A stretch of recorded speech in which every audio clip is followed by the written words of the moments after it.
You guys think they make wagon wheels smaller now? Or is it just that I was smaller and these things seem so much bigger? It's almost just like the size of a cookie. So, I'm not burnt out yet. I've been carving my butt off for the last 2 months. I'm getting there. I'm getting burnt out, but I'm not burnt out yet with the trees and all the Christmas carvings and all the gnomes and stuff. I never complain. You'll never hear me complain. Oh, you might hear me say I'm tired this, I'm tired that, but never complain. I'm always happy to be where I'm at. One thing that really, well, frustrates me is when I try my best to make a good YouTube video for my friends. I don't teach. I don't call it teaching. I just basically show you what I'm doing, and hopefully it will give you ideas to do something. An idea will pop out in your head.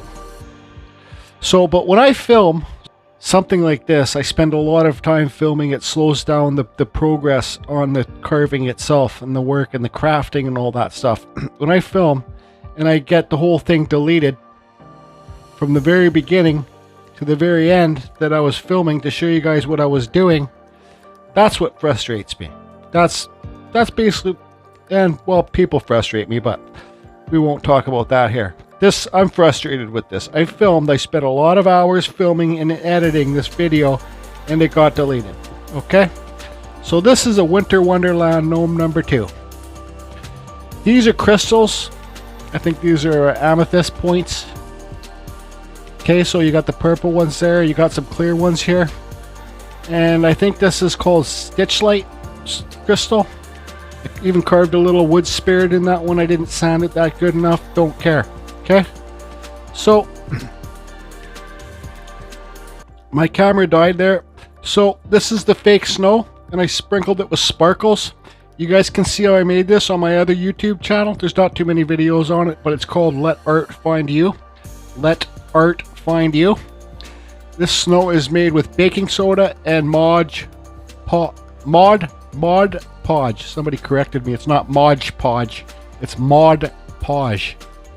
Or the other way around. Whatever. So, and when the snow was wet, I sprinkled crystals on it. Okay? I don't know if you guys can see the crystals in the video. Mother of pearl crystals. And this stuff's pretty hard.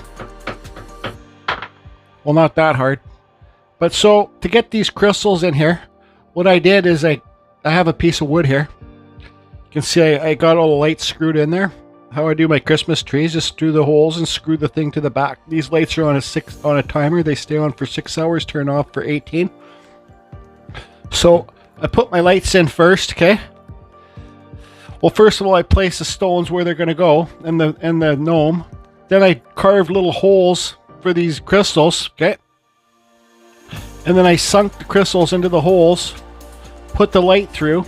Then I hot glued with that super hot glue that dries harder. That Just Carve Rob told me about it. I Just Carve Rob. So that's how I did that. And then, well, you just, after you got the crystals in place, then you put the snow down. So, and this snow too is, the other stuff I was buying, it gets to be really expensive. It would probably cost me $60 to fill this whole thing because I put it on thick. But this stuff, the way I make this snow with the baking soda and the Mod Podge and some white paint, maybe a tint of blue, you hit it with the heat gun and it puffs up nice too, so it's not just so flat looking. Okay, so instead of, so you guys can see how I did that, and I did dowel this gnome in. I drilled a hole into the base, and I drilled a hole up here, and I used that wood dowel, and I glued it in. So this guy will never come off, unless you want to break him off. So let's sorry about that filming, guys. I hate it got deleted. So let's end this video in one of the carving fusion. What's it called? Grand finale. A carving fusion grand finale. I've ordered more crystals, different colors for different projects. Okay, off eBay. I did buy these ones from my buddy's store in Vancouver. But let's finish it off with the grand finale. I'm not going to do any speaking in it. I'll let the carvings speak for themselves. I want to thank everybody for the support and the great community that we have on Facebook, Carving Fusion, World of Wood Carvers, original. Studio on the Lake for the idea making the gnomes the way they are now. Just Carve Rob and all my other people up there, Dave, Cleve's Backyard, Chris at Custom Woodworkings, and Ryan Cook and everybody else, BAP and anybody else that I forget. Let's finish this sucker off with the grand finale. 3, 2, 1, Carving Fusion grand finale.